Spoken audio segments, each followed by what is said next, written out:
Hi guys, so today I'm going to be doing a how I got 2,000 ounces in my freezer in the car. So sorry, but this is where I have my free time, so we're just going to do it.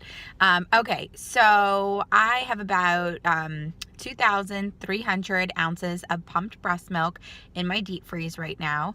I am been pumping for just over 4 months. So my babies are like 4 months and like almost a week. So that's how long it's taken me to accumulate that much. I have had to dip into it a few times because I was on a medication at one point that required me to pump and dump, and there was one other thing, but I don't remember. Or did that happen twice? Anyways, okay. So this is what worked for me. I am not a lactation consultant. I am just a mom of 3, and I successfully fed my first child just with breast milk until she was 9 months. And then it's been 4 months so far, going strong with my twins. So here's what worked for me, and I hope that it works for you. The first things first. Do not stress about having your milk come in. I know you're pregnant or potentially just gave birth right now watching this video, or maybe you're 4 months in, like me. But this is the most important tip is don't stress about it. Whatever is going to happen is going to happen, and you just kind of have to let nature take its course. So that's first and foremost. So let's talk about when you first give birth. You're in the hospital, and this is a really important time to bond with your baby. So don't worry about pumping yet. Just bring the baby to the breast every 2 hours as the doctors recommend. The most important tip I can give you while you're in the hospital is use the lactation consultants. They are there to help you. They do not mind if they speak to you 20 times a day. That's their job. I used a lactation consultant with my twins twice a day for the 4 days that I was in the hospital, and it was, I mean, just so wonderful and really helped me because I had to learn how to feed 2 babies at once, and that is not an easy task, and I normally do not do that now, but I really wanted to at the beginning. And maybe I'll do another video on what we do right now and why that wasn't successful for me, if you do have twins or potentially even triplets or more. But that didn't work for me, and that's okay because everyone's different. So use a lactation consultant, super important. Use and abuse them. And another thing is bring your child to the breast every 2 hours. If you want to be nursing your child directly on the breast and not exclusively pumping, it's really important that that child learns how to latch properly, and the more repetition you do, just like with anything else, the easier it becomes. So bring that baby to breast every 2 hours. It's also important to bring baby to breast every 2 hours because you're going to be triggering your body to be producing more milk. So the first 3 or so days you have something called colostrum. That's before your milk comes in, and it's heavy in nutrients, and it's just the best thing for your baby. So the more they get it, the better. You might even in the hospital working with a lactation consultant, they might hand express your colostrum into a spoon or a syringe and feed your child that way, to ensure your child is getting the colostrum. And that, unfortunately, because it's not the most comfortable thing, happened to me both times. But it's what's best for baby. Okay, so that's why you're in the hospital. Now you've been discharged and you're home. So again, baby comes to breast every 2 hours. Starting the second day I was home, so I gave myself 1 day to adjust.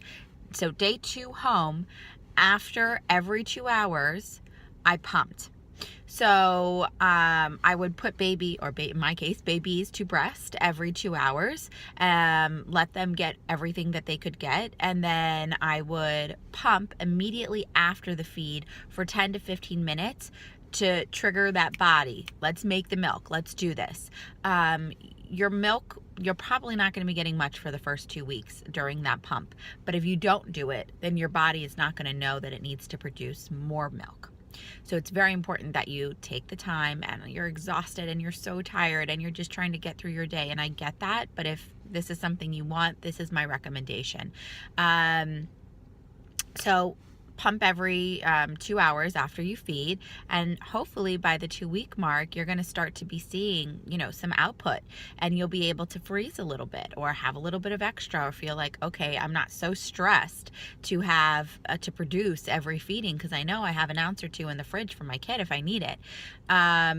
So I did this method for the first 6 weeks. So in a 24-hour period, baby went to breast every 2 hours, and then I would pump after every feed for about 15 minutes. And I did that for 6 weeks. At the 8-week mark, I would cut it down to, goodness, it was most of the feeds. I would still pump. I would probably skip 1 or 2 in a 24-hour span.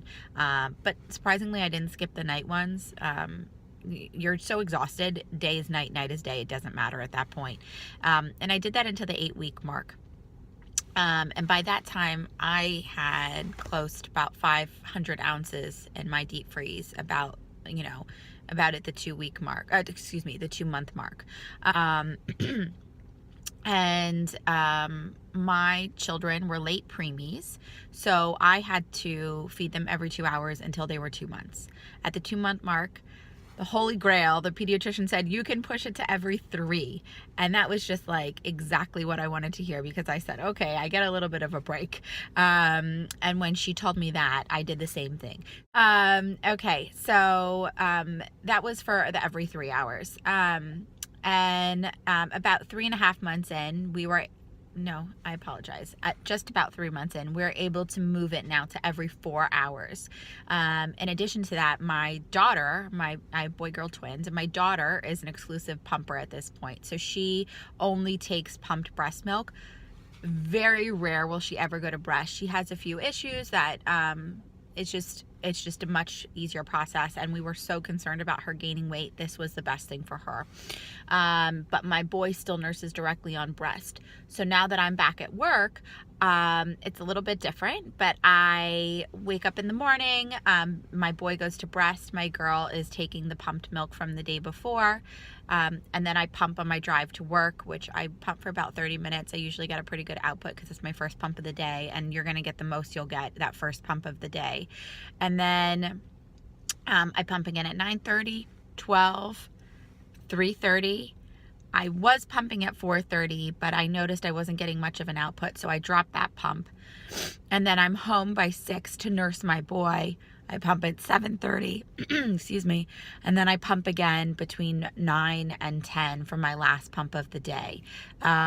So it's 2 nurses when I'm, during the week, it's 2 nurses, and then the rest are pumps right now. And if you're a working mom, even if you want to be nursing your baby, this is probably your schedule or somewhere similar to it. My babies right now are getting 4 to 5 bottles a day of 5 ounces each bottle. So when I'm not home, that's what they're getting. And I say 4 to 5 because we're trying to drop off our 10 p.m. feed right now. And sometimes that works and sometimes it doesn't. Okay, so back to how I was able to get this much milk. So it's really important of what you're taking into your body. Your body right now is your machine.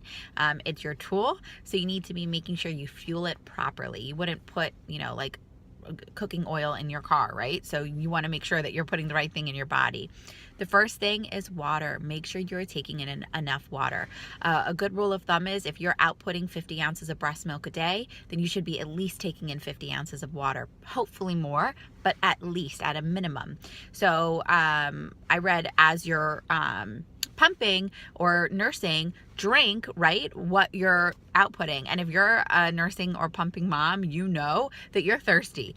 So that should be a pretty easy task. So please take in the water. That's really important. And that's number one, stay hydrated. Speaking of fluids, Gatorade is great. In the very beginning, when I wasn't worried about losing weight, I was taking in Gatorade nonstop because those electrolytes are awesome for breast milk. They do have like Mio Squeeze that has like electrolytes and it's low calorie, and I've used that, but I really don't like the chemicals, so I try only to use that in like an extreme situation where I know I did not make enough milk today. Also with hydration, and this I do take every day, and it's not the best thing for you, but it's not the worst. coconut water or coconut milk. So if you are a pumping mom, you've probably heard of this pink drink at Starbucks. Shout out to Starbucks, hey. So it's called the pink drink, and it's basically strawberry juice and coconut milk, and it's amazing. If I don't drink this, I notice a cut down in my output between 7 and 15 ounces, and that's huge. I mean, that's huge. So I take this drink in every day. It's about an 8-ounce drink. I make it myself at home, half coconut milk and half juice. I've tried cranberry juice, strawberry juice, orange juice, guava juice, pineapple juice. The juice doesn't really, I don't really see that much of a difference depending on the flavor. So I just grab whatever sounds appealing or is on sale or whatever. And you mix equal parts. Coconut water is also great if you want to switch it up. Steel cut oats. So not the instant kind, but the good steel cut oats. Take those in. I have those every single day.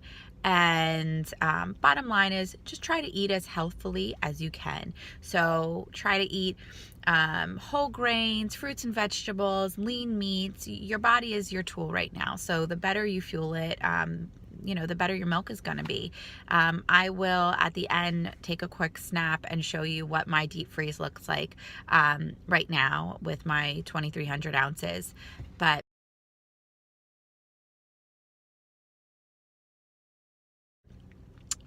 this is what I've done, and it's been successful for me. Last but not least, I want to just explain to you the type of pump. So I believe, at least for the first 3 months, ladies, take the expense and rent the hospital grade pump. It is a game changer. It truly, truly is. Having a hospital grade pump really just, it has more suction. It can take out more milk. It will empty you faster. And for me, it's less uncomfortable. I mean, listen, pumping is not the funnest thing, right? We're having a suction pull at your nipples. Like, how appealing is that? But the hospital grade, it's the type of suction that it is hurts less for me than my regular insurance hospital pump, the insurance pump that they send me. And I have like the Medela one. So I also have a Medela Travel and Go, I think it's called. Whatever this is, let's see. Medela Freestyle, the Medela Freestyle, which I use in the car.